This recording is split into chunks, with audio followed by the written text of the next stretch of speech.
சமூக நீதி பேசுகின்ற மண்ணில் ஒரு தலித் முதல்வராக முடியாது என்கின்ற சூழல் யதார்த்தமான உண்மை. தீண்டத்தகாத சமூகத்தில் ரொம்ப மோசமான ஒரு தீண்டாமை அனுபவித்த ஒரு நாடார் சமூகத்திலிருந்து ஒரு காமராஜர் வந்து முதல்வராக முடிஞ்சது. அதுதான் கடைசி. நல்லா பாருங்கள், இந்துக்கள் சாதி இந்துக்கள் இவர்கள் ரெண்டுத்தையும் ஏற்றுக்காதவர்கள் வந்து ஒதுக்கப்பட்டிருந்தாங்க. அவர்கள் வந்து நான் இந்துக்கள் நினைச்சாங்க. அவர்கள் தான் தலித்துகள். இன்னைக்கு எஸ்சி பட்டியலில் இருக்கக்கூடியவர்கள் அத்தனை பேரும் அந்த இந்து என்ற ஃபோல்டுக்குள்ளே இருக்காதவங்க. அதிகார போட்டி வரும்பொழுது நீதி கட்சி தோன்றும் போது யார்கிட்ட போட்டி அவங்களுக்கு இருந்ததுன்னா பிராமணர்கள்கிட்ட தான் போட்டி இருந்தது. அதிகாரத்தில் தலித்துகளோட போட்டி படணும்னு அவசியமே கிடையாது. ஏன்னா அவங்க அதிகாரத்திலேயே இல்லை. அப்போ பிராமணர்கள்கிட்ட தான் எல்லா அதிகாரமும் குவிஞ்சு இருக்குது. அதனால் இந்துக்கள் கிட்ட இருந்து சாதி இந்துக்கள் அதிகாரத்தை பெற வேண்டும் என்பதுதான் நீதி கட்சியினுடைய அடிப்படை. அந்த பிராமணர்கள் கிட்ட இருந்து அதிகாரத்தை பிடுங்கி எனக்கு ஒரு சமூக நீதியாக நிலைநிறுத்தணும் அப்படின்னு அவங்க முயற்சி செஞ்சாங்க இல்லையா, அதை இன்ன வரைக்கும் காப்பாற்றுறாங்க. அதில் எந்த விதமான மாற்று கருத்துமே இல்லை. ஆனால்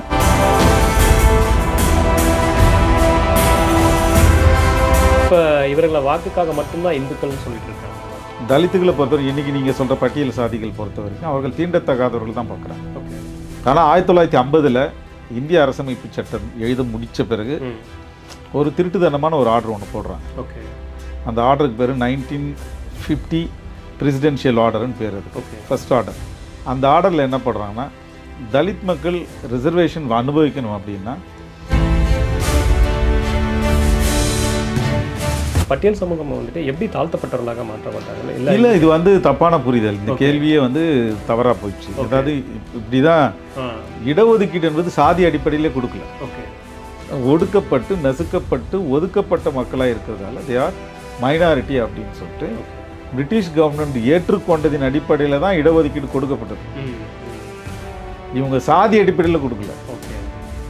இப்போ திராவிட இயக்கங்கள் பண்ண மிகப்பெரிய தப்பு என்னன்னா, சாதி அடிப்படையில் இடஒதுக்கீடு அப்படின்னு தப்பாக புரிஞ்சுக்கிட்டாங்க. இங்கே என்னவா இருக்குன்னா, நாங்கள் தான் அதை காப்பாற்றிட்டு இருக்கோம், நாங்கள் தான் அதை வந்து சரியாக பயன்படுத்திட்டு இருக்கோம், எங்களால் தான் அது நடந்துச்சு, இந்த மாதிரியான இடஒதுக்கீடுலாம் இதாக இருக்குது. இது அரசியலும் சட்டத்திலே இருக்குது. அதை இவங்க எப்படி இவங்களா கிளைம் பண்ணிக்கிறாங்க? இல்லை, அது பொலிட்டிக்கல் ரீசன் தானே. அப்போ இன்றைக்கி எதிர்க்கக்கூடிய இந்த சாதிவாரி கணக்கெடுப்பு இதுக்கும் அதற்கும் சம்மந்தம் இருக்குல்ல? சாதிவாரி கணக்கெடுப்பு நடத்துறதன் மூலமாக என்ன சாதிக்க முடியும் அப்படின்றதுனா, ஒன்று வந்து எல்லா சாதியும் வந்து தன்னை எக்ஸாகரேட் பண்ணுறாங்க. நாங்கள் தான் அதிகமாக இருக்கிறோம், எங்களுக்கு வந்து நான் வந்து 10 கோடி பேர் இருக்கிறேன்றான், நான் 2 கோடி பேர் இருக்கிறேன்றான். ஆளாளுக்கு ஒருத்தனை கூட்டி பார்த்தா தமிழ்நாட்டு மக்களோட ஒரு 10 மடங்கு வரும். எம்ஜிஆர் கணக்கு சொல்லணும் தெரியும். அதே தான். வேறு விதமான முயற்சிகளில் வந்து விடுதலை சிறுத்தைகள் மேற்கொள்வதற்கான வாய்ப்புகள் எதிர்காலத்தில் இருக்குது. ஆனால் இது வரைக்கும் இல்லை.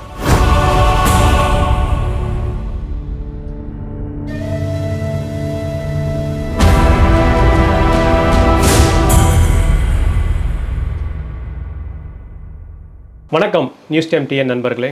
இன்று நம்மோடு விசிக துணை பொதுச் செயலாளர் திரு கௌதம சன்னா.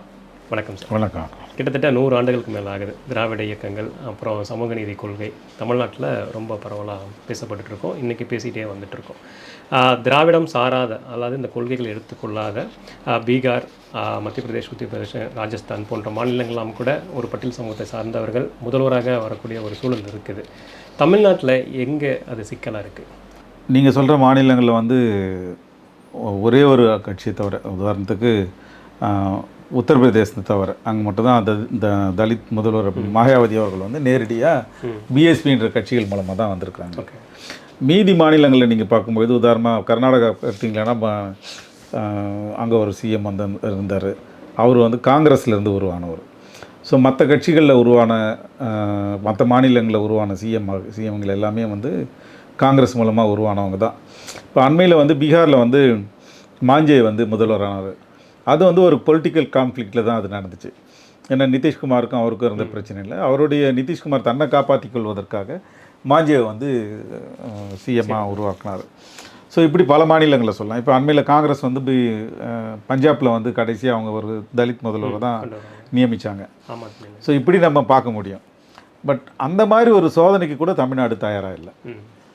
இது வந்து ஒரு மிகப்பெரிய ஒரு கேள்வி மட்டும் இல்லை, ஆச்சரியம் வியப்பாகவும் இருக்குது.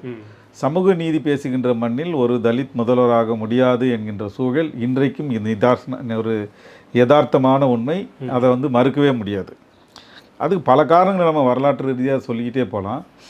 இப்போது யார் முதல்வர், இப்போ திமுகவிலும் சரி அதிமுகவிலும் சரி, அதிமுக இந்த 2 கட்சியுமே வந்து ஒரு அதுக்கு முன்னாடி காங்கிரஸ் இருந்தது. இந்த கட்சியில் வந்து ஒரு தீண்டத்தகாத சமூகத்தில் ரொம்ப மோசமான ஒரு தீண்டாமை அனுபவித்த ஒரு நாடார் சமூகத்திலிருந்து ஒரு காமராஜர் வந்து முதல்வராக முடிஞ்சுது. அதுதான் கடைசி காங்கிரஸில் தமிழ்நாட்டை பொறுத்த வரைக்கும் அவர்கள் வந்து இப்போ எஸ்சி பட்டியலில் இல்லை அப்படின்னாலும் கூட அவர்னர்களை தான் அவர்கள் இருந்தாங்க. ஸோ அதனால் அவங்க அந்த காலத்தில் அதை ஏற்றுக்கலாம். ஆனால் அதுக்கு பிறகு இந்த எதையுமே வந்து நம்ம வந்து அதுக்கான சாத்தியக்கூறு நம்மளால் பார்க்கவே முடியல. அதை வந்து வேறு விதமான முயற்சிகளில் வந்து விடுதலை சிறுத்தைகள் மேற்கொள்வதற்கான வாய்ப்புகள் எதிர்காலத்தில் இருக்குது. ஆனால் இது வரைக்கும் இல்லை. அது பொறுத்து இருந்து தான் பார்க்கணும். இந்த வரலாற்று ரீதியான காரணம் நீங்கள் கேட்குறீங்க, ஏன் வாய்ப்பு இல்லை அப்படின்னு சொன்னால், திராவிட இயக்கங்கள் ஆட்சியில் வந்து அவர்களுக்கு ஒரு கொள்கை இருக்குது. திராவிட இயக்கங்கள் கட்சிகள் அத்தனைக்கும் ஒரு கொள்கை இருக்குது. அவங்க கொள்கை அடிப்படையில் வந்து இதை ஏற்றுக்கலை. இன்னும் கூட அது ஏற்றுக்காமல் இருக்கிறது மூலமாக வந்து தலித்தை வந்து ஒரு முதல்வராக முன்னிறுத்துவதற்கான வாய்ப்புகள் வந்து தமிழ்நாட்டில் குறைவு அப்படின்னு தான் நான் பார்க்குறேன்.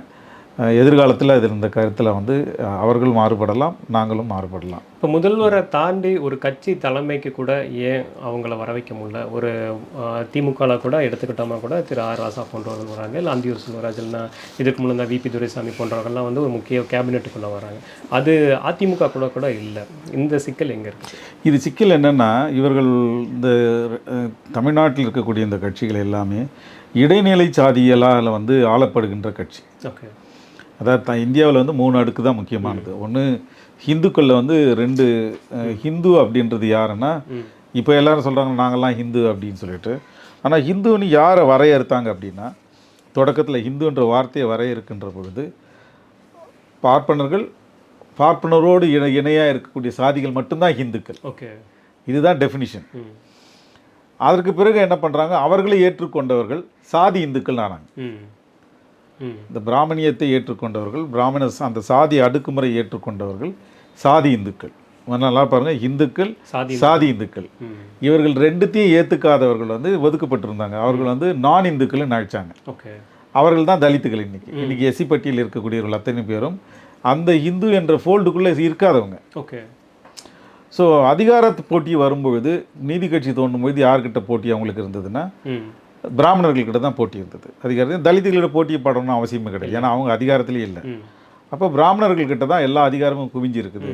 அதனால் இந்துக்கள் கிட்ட இருந்து சாதி இந்துக்கள் அதிகாரத்தை பெற வேண்டும் என்பதுதான் நீதி கட்சியினுடைய அடிப்படை. அதுக்கு பிறகு அதில் தலித்துகளுக்கு கொஞ்சம் ஒரு ஷேர் எல்லாம் கொஞ்சம் வந்தது. அது தனி கதை.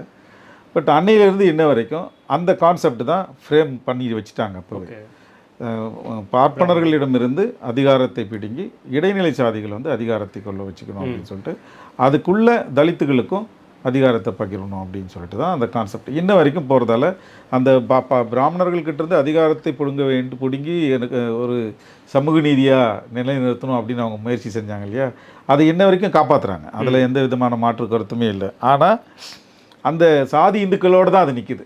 அது கீழே சாதி அற்றவர்கள், நான் ஹிந்துஸ்ன்னு சொல்லப்பட்ட தலித்துகளுக்கு அது இன்னும் இறங்கலை. ஸோ இந்த கான்செப்ட் வந்து இனிமேல் அவங்க எப்படி ரீடிஃபைன் பண்ணுறாங்க அப்படின்றது தான் பொறுத்து பார்க்கணும். கான்செப்சுவலாக, அதாவது தத்துவார்த்த ரீதியாக, கருத்தியல் ரீதியாக பார்க்கின்ற பொழுது அன்றைக்கு 1914 உருவாக்கப்பட்ட அந்த கொள்கை தான் இன்ன வரைக்கும் நடைமுறையில் இருக்குது. ஓகே. இப்போ இவர்களை வாக்குக்காக மட்டும்தான் இந்துக்கள்னு சொல்லிட்டு இருக்காங்களா? நிச்சயமாக அதில் எந்த சந்தேகமும் இல்லை. ஏன்னா 1911 சென்சஸ்லேயே ரொம்ப தெளிவான டெஃபினிஷன்ஸ் இருக்குது. யாரெல்லாம் பிரிச்சுட்டாங்க அந்த டெஃபினிஷன்ஸ்லேயே வந்து தலித்துகளை பொறுத்தவரை, இன்றைக்கி நீங்கள் சொல்கிற பட்டியல் சாதிகள் பொறுத்த வரைக்கும் அவர்கள் தீண்டத்தகாதவர்கள் தான் பார்க்குறாங்க. தீண்டத்தகாதவர்கள் யாரால் தீண்டத்தகாதவர்னா, இந்துக்களாலும் சாதி இந்துக்களாலும் தீண்டத்தகாதவர்கள், தீண்டப்படாதவர்கள். இவங்க தீண்டப்படாதவர்கள், இவங்க டெஃபினிஷன் படி தீண்டத்தகாதவர்கள் தான் அது. ஸோ அவர்கள் வந்து ஒதுக்கி வச்சுருக்கிறாங்க. இப்போ இவங்களுக்கு வேறு பேர் கொடுத்தாங்க, டிப்ரெஸ்டு கிளாஸ்ன்னு கொடுத்தாங்க, அப்ரெஸ்டு பீப்புள் அப்படின்னு கொடுத்தாங்க. ஸோ இதெல்லாம் பின்னாடி வர பேருங்க. இதெல்லாமே அந்த பீரியடில் இருந்து 1911 சொன்னீங்களா 3 பிரிச்சிருக்கிறாங்கன்னு சொல்லிட்டு, இந்த ஹிந்துவாக அப்போ கூட கன்சிடர் பண்ணலை. தலித்துகளை பொறுத்த வரைக்கும் அவங்கள வந்து ஹிந்துவாக ஒரு நாளும் 1901 சென்சஸ், 1911 சென்சஸ், 1921, 31 வரைக்கும் they are not Hindu. Okay. சென்சஸ்லேயே வரல. அப்போ முதல் முறையாக எப்போ இவங்களுக்கு ஹிந்துன்ற ஒரு டெஃபினிஷன் கொடுக்குறாங்க அப்படின்னு டெஃபினிஷன் சொல்ல முடியாது, இணைக்கிறாங்க அப்படின்னா 1935 கான்ஸ்டிடியூஷனில் வந்து இவர்கள் இந்துக்களாக இருந்தால் இவர்களுக்கு ரிசர்வேஷன் கொடுக்கலாம் அப்படின்ற மாதிரி ஒரு கோட் வருது. அது கம்பல்சரி கிடையாது. ஆனால் 1950 இந்திய அரசமைப்பு சட்டம் எழுத முடித்த பிறகு ஒரு திருட்டுத்தனமான ஒரு ஆர்டர் ஒன்று போடுறாங்க. ஓகே. அந்த ஆர்டருக்கு பேர் 1950 பிரசிடென்ஷியல் ஆர்டர்னு பேர். அதுக்கு ஃபர்ஸ்ட் ஆர்டர். அந்த ஆர்டரில் என்ன பண்ணுறாங்கன்னா, தலித் மக்கள் ரிசர்வேஷன் அனுபவிக்கணும் அப்படின்னா அவர்கள் இந்துக்களாக இருக்கணுன்ற கண்டிஷன் போடுறாங்க. ஓகே. ஸோ அன்றையிலேருந்து தொடர்றது, அன்னையிலேருந்து அதுதான் உலகத்தின் மிகப்பெரிய கன்வர்ஷனே. ஓகே. இவர்களுக்கு தெரியாமலேயே அவர்களை இந்துக்களாக மாற்றப்பட்டது தான் அந்த பிரசிடென்ஷியல் ஆர்டர். ஓகே. அது இன்னும் கூட சேலஞ்ச் பண்ணி வச்சுருக்காங்க ஹைகோர்ட்டில். அது சுப்ரீம் கோர்ட்டில் அது கேஸ் பெண்டிங்கில் இருக்குது. அந்த கேஸ் இத்தனை வருஷமாக பெண்டிங்கில் இருக்குது, இன்னும் அது தீர்க்கப்படவே இல்லை. எந்த ஆட்சி வந்தாலும் அந்த மேலே வந்து ஒரு நடவடிக்கை எடுக்க முடியாத சூழல் தான் இன்றைக்கும் இருக்குது. ஸோ அந்த பிரசிடென்ஷியல் ஆர்டர் தான் தலித் மக்களை இந்துக்களாக பார்த்தது. இப்போ நீங்கள் கேட்டிங்க இல்லையா, இப்போ வாக்கு வங்கிக்காக இவர்கள் இந்துக்களாக பார்க்குறாங்கன்னா வாக்கு வங்கிக்காக தான் பார்த்தேன். அந்த ஆர்டரு வாக்கு வங்கிக்காக போடப்பட்டது தான். எதனால் போடப்பட்டது? நான் இப்போ சுதந்திரம் அடைஞ்ச பிறகு இந்துக்களுக்கான டெஃபினிஷன் பெருசாக்குறாங்க. எப்படி பெருசாக்குறாங்க? இப்போ பழைய டெஃபினிஷன் என்ன சொல்லுது? பிராமின் ஈக்குவலண்ட் பிராமின் கம்யூனிட்டிஸ் தான் தே ஆர் ஹிந்துஸ் அப்படின்னு இருக்குது. அப்போ தே ஆர் மைனாரிட்டிஸ். அவங்க வந்து ஒரு சின்ன செக்ஷனை தான் இருக்கிறாங்க. அவங்களால டெமோக்ராட்டிக் கண்ட்ரியாக இந்தியா மாறின பிறகு போட்டி போட முடியாது. அப்போ எல்லாரையும் இந்துக்கள் அப்படின்னு நம்ப வைக்கணும் அவங்களுக்கு. ஒருவேளை அன்றைக்கி அந்த பாகப்பிரிவினை நேரத்தில் கூட ஒரு பெரும்பான்மை காட்டுறது கூட அப்படி கொண்டு வந்துருக்கலாம். ஆமாம். இப்போ வந்து அதனால் என்ன பண்ணுறாங்க, முதல்ல அவர்களை ஏற்றுக்கொண்டவர்கள், சாதியை ஏற்றுக்கொண்டவர்கள் சாதி இந்துக்களும் உள்ளே கொண்டு வந்துட்டாங்க. ஓகே. அப்போ ஏறக்குறைய பார்த்தா அது ஒரு 3%, இது ஒரு 50, ஒரு 60% இருக்குதுன்னு வச்சுங்க. இப்போ மீதி இருக்கிற ஹிந்து முஸ்லீம்லாம் கழிச்சிட்டா கூட ஒரு 18-20% வந்து ஹிந்துக்களாக இல்லாமல் இருக்கிறாங்க. ஓகே. அப்போ இவர்களே இந்துக்கள்னு நம்ப வச்சுக்க மூலமாக ஹிந்து என்கின்ற பெரும்பான்மையை வந்து அந்த ஒரு ஆர்டர் கட்டமைச்சது பிறகு வாக்கு வங்கி தான். அப்போது காங்கிரஸ் தன்னுடைய வாக்கு வங்கியை வந்து பெருசாக்கிறதுக்கு உருவாக்கின ஒரு ஆர்டர் அது. அதை வந்து எல்லா கட்சிகளும் பின்னாடி வந்து பின்பற்ற ஆரம்பிச்சிட்டாங்க. அது தமிழ்நாட்டும் விதிவிலக்கு இல்லை. அதில் நிச்சயமாக பட்டியல் சமூகம் வந்துட்டு எப்படி தாழ்த்தப்பட்டவர்களாக மாற்றப்பட்டார்கள்? இல்லை, இது வந்து தப்பான புரிதல். இந்த கேள்வியே வந்து தவறாக போயிடுச்சு. அதாவது இப்படி தான் இடஒதுக்கீடு என்பது சாதி அடிப்படையிலே கொடுக்கல. ஓகே. இந்தியாவில் அரசமைப்பு சட்டத்தின்படி கொடுக்கப்பட்ட இடஒதுக்கீடு, அம்பேத்கர் கேட்ட இடஒதுக்கீடும் சாதி அடிப்படையில் இல்லை. ஓகே. ஏன்னா சாதி வந்து எவ்வளோ சாதி கொடுப்பீங்க நீங்கள் இடஒதுக்கீடு? இப்போ தலித் எஸ்சி பட்டியல் சாதியத்தை எடுத்துக்கிட்டாலும் தமிழ்நாட்டில் 76 கம்யூனிட்டி இருக்குது. அப்புறம் வந்து அதில் எஸ்சி தனியாக நீங்கள் எடுத்திங்கன்னா அதுக்கு ஒரு 26-36 கம்யூனிட்டி இருக்குது. அப்புறம் பிசி எவ்வளோ இருக்கிறாங்க? மிகவும் பிற்படுத்தப்பட்டவர்கள் எவ்வளோ இருக்காங்க? இப்போ ஆயிரக்கணக்கான சாதிகளுக்கு சாதி அடிப்படையில் நீங்கள் இடஒதுக்கீடு கொடுக்க ஆரம்பிச்சிட்டா யாருக்குமே இடஒதுக்கீடு கொடுக்க முடியாது. ஏன்னா 100 சீட்டு இருக்குதுன்னா அங்கே 100 சீட்டுக்கு போட்டி போடுறதுக்கு ஆயிரக்கணக்கான சாதிகள் இருக்குது. இப்போ சாதி அடிப்படையில் இடஒதுக்கீடு கொடுக்கப்படவே இல்லை. இப்படி ஒரு சொல்லப்படுற கான்செப்ட் அம்பேத்கருடைய கொள்கைக்கே எதிரானது. ஓகே. அம்பேத்கர் வந்து ஒரு விஷன் வச்சு பண்ணார், அவருக்கு சொல்கிற கான்செப்டுக்கே எதிரானது. எதுக்காக இந்த இடஒதுக்கீடு வாங்கினார்? அவங்க வந்து ஹிந்து சொசைட்டி வந்து சில கம்யூனிட்டியை வந்து அப்ரெஸ் பண்ணுது. ஓகே. யார் மூலமாக? ஒன்று பிராமணர்கள் இருக்காங்க, அப்புறம் நான் ஏற்கனவே சொன்ன இடைசாதிகள் இருக்காங்க. இவர்களெல்லாம் சேர்ந்து ஒரு கம்யூனிட்டியை வந்து நீங்களாம் இந்துக்களே இல்லைன்னு ஒதுக்கி வச்சுருக்காங்க. இப்போ பிரிட்டிஷ் பீரியடில் என்ன பண்ணுறாங்கன்னா, ஹிந்து சொசைட்டியில் அவங்க இந்த இந்தியாவை பிரிக்கும் போது எப்படியெல்லாம் பிரிக்கிறாங்க? மத அடிப்படையில் தான் பிரிக்கிறாங்க. ஓகே. ஹிந்து முஸ்லீம் கிறிஸ்டின் அந்த மாதிரி. ஹிந்து முஸ்லீம் கிறிஸ்டியன் பௌத்தம் புத்திஸ்ட் ஜெயின்ஸ் பார்சிஸ். அப்போ இவங்களெல்லாம் நீங்கள் மத அடிப்படையில் பிரிச்சிங்க. ஓகே. இந்த ஹிந்துஸ் வந்து தலித் மக்களை ஹிந்துவே இல்லைன்னு ஒதுக்கி வைக்கிறாங்க. அவங்கள எப்படி பிரிப்பீங்க? ஸோ அவங்க வந்து ஹிந்துஸ் இந்தியாவில் தான் இருக்கிறாங்க, ஆனால் இந்துக்கள் இல்லைன்னு சொல்லிட்டு மதமே இல்லாத ஒதுக்கி வச்சிருக்கிறாங்க. அப்போது அந்த காலத்தில் பிரிட்டிஷ் பீரியடில் வந்து இந்த மத அடிப்படையை தான் இன அடிப்படையாக கன்சிடர் பண்ணுறாங்க. ஓகே. ஹிந்து என்கின்ற பெரும்பான்மையில் மைனாரிட்டிஸ் யாருன்னு பார்க்குறாங்க. கிறிஸ்டியன்ஸ் மைனாரிட்டியாக இருக்காங்க, முஸ்லீம்ஸ் மைனாரிட்டியாக இருக்கிறாங்க, சீக்ஸ் மைனாரிட்டி, புத்திஸ்ட் மைனாரிட்டி. அவர்களைப் போலத்தான் தலித் மக்களும் தீண்டத்தகாதவர்களும் மைனாரிட்டி. ஓகே. ஸோ அப்போ மைனாரிட்டிங்களுக்கு நீங்கள் உலகம் முழுக்க வந்து இந்த கான்செப்ட் வந்து உலகம் முழுக்க இருக்கிற கான்செப்ட். மைனாரிட்டி அப்படின்றது உலகம் முழுக்க எல்லா நாட்டிலையும் இருக்கிற ஒன்று ரிலீஜியஸ் அடிப்படையில் மைனாரிட்டியாக இருக்கலாம், இல்லை மொழி அடிப்படையில் மைனாரிட்டியாக இருக்கலாம், இல்லை பண்பாட்டு அடிப்படையில் மைனாரிட்டியாக இருக்கலாம், இன அடிப்படையில் இருக்கலாம். அதுபோல தான் தீண்டத்தகாதவர்கள் பண்பாட்டு அடிப்படையில் ஒரு பெரிய இந்து சொசைட்டியால் ஒடுக்கப்பட்டு நசுக்கப்பட்டு ஒதுக்கப்பட்ட மக்களாக இருக்கிறதால தே ஆர் மைனாரிட்டி அப்படின்னு சொல்லிட்டு பிரிட்டிஷ் கவர்மெண்ட் ஏற்றுக்கொண்டதின் அடிப்படையில் தான் இடஒதுக்கீடு கொடுக்கப்பட்டது.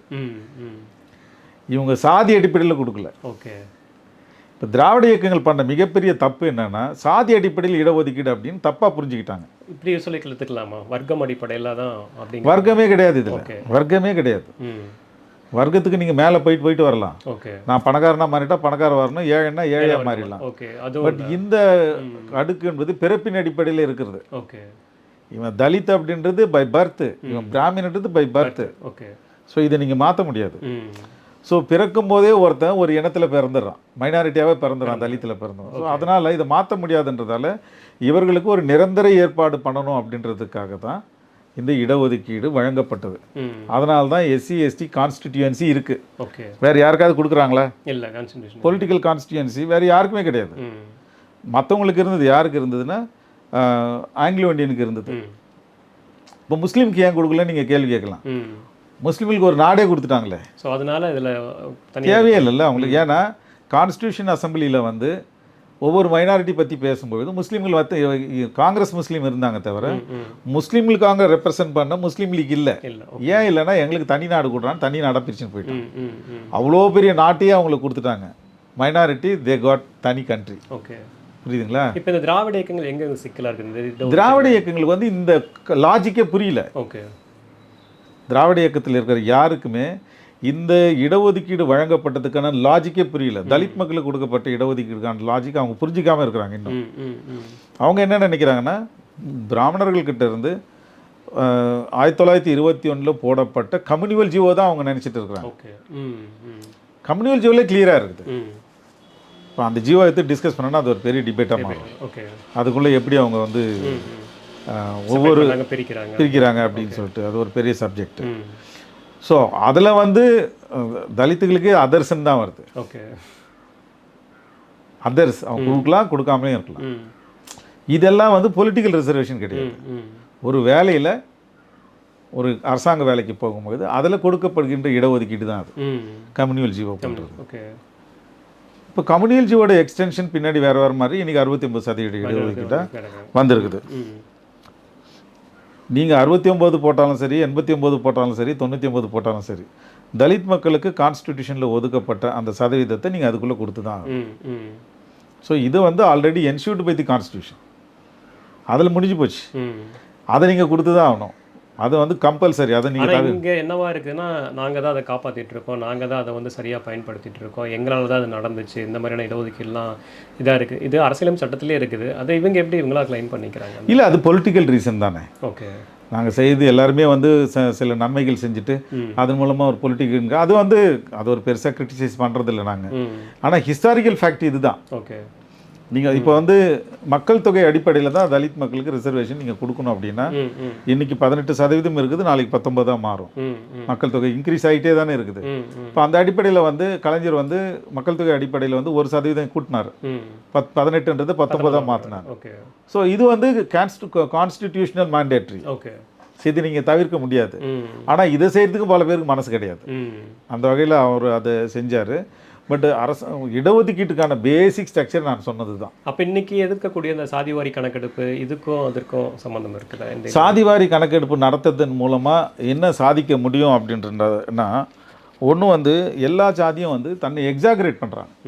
நாங்கள் தான் அதிகமாக இருக்கிறோம், எங்களுக்கு வந்து நான் வந்து 10 கோடி பேர் இருக்கிறேன்றான் ஒருத்தன், நான் 2 கோடி பேர் இருக்கேன்றான்.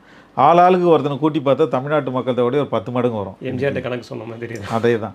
அப்போது இதை வந்து நீங்கள் சீல் பண்ணியாகணும். இந்த டயலாக் வந்து இது தேவையில்லாமல் பேசுகிற இந்த டயலாக் வந்து நீங்கள் முடிவுக்கு கொண்டு வரணும் அப்படின்னா இந்த சாதிவாரி கணக்கெடுப்பு தேவைப்படுது. அப்படி கணக்கெடுப்பு தேவைப்பட்டால் பல சாதிகள் வந்து அவங்களோட எண்ணிக்கை வந்து ஒன்று முடிவாயிடும். ரெண்டாவது, சாதிவாரி கணக்கெடுப்பில் இன்னொரு விஷயம் நடக்க போகிறது என்னென்னா, அது எனக்கு தெரிஞ்சு இவ்வளோ சீக்கிரம் ஒத்துக்கிட்டு இருக்காங்க, எலெக்ஷனுக்காக செய்வாங்களான்னு தெரியல. சாதி வந்து எந்த அடுக்கில் நீங்கள் பிரிக்க போகிறீங்கன்னு இருக்குது. ம் இப்போ எல்லாருமே தன்னை என்ன சொல்லிட்டு இருக்காங்க, நாங்கள்லாம் ஆண்ட ஜாதின்னு சொல்லிட்டு இருக்காங்க. ம் ஆனால் ஆண்ட ஜாதின்னு சொல்லிக்கிட்டு நாங்கள்லாம் உயர்ந்த ஜாதி அப்படின்னு சொல்லிட்டு இடஒதுக்கீடும் கேட்குறாங்க.